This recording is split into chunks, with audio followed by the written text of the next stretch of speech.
నాలుగొద్దులైతే పోరలకు పరీక్షలే. ఏడాదంతా ఏం చేసింది, ఏం చదివింది, ఎంత మతికుందంతా బయట పడేది గిప్పుడేనాయే. పరీక్షలు మంచిగా రాస్తే మంచి మార్కులు, ఏదో రాష్ట్రమా అన్నట్టు రాస్తే పాస్ మార్కులు, పూరగా లాపర్వా చేస్తే ఫెయిలే. సేమ్ గిదే ఫాలో అయినరు ఆంధ్ర గవర్నమెంట్లా. మంత్రులకు ర్యాంకులు ఇచ్చిండుల్లో సీఎం చంద్రన్న. ఆంధ్ర మంత్రుల్లో ఏక్ నెంబర్ పని మంత్రుడు ఎవరంటే మైనార్టీల మంత్రి ఫరూక్ సారు. అటెనక సినిమాల మంత్రి కందుల దుర్గే సార్ 2వ ర్యాంకు, కంపెనీల మంత్రి కొండపల్లి శ్రీనివాస్ సార్ది 3వ ర్యాంకు.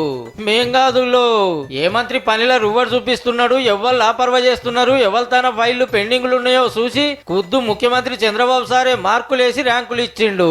ఇంతకు సార్ ఎంత ర్యాంక్ ఇచ్చుకుండో అంటారా? అద్భుతంగా పనిచేస్తున్న 6వ లీడరు. స్పీచ్లలో జోరు చూపించే చిన్న సీఎం పవన్ కళ్యాణ్ సార్కి ఇచ్చింది 10వ ర్యాంకు. ఇక ఐటీ మంత్రి లోకేష్ అన్న 8వ జాగాలున్నాడు. మొత్తం 25 మంది మంత్రులల్లా.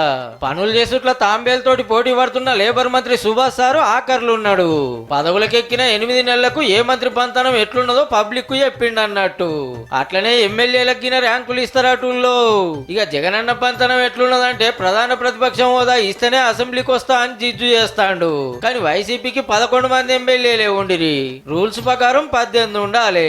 లేలే మేమే ప్రతిపక్షం కాబట్టి నాకు ఇయ్యాల్సిన మర్యాద ఇయ్యాల్సిందే అనేది సార్ కొట్లాట.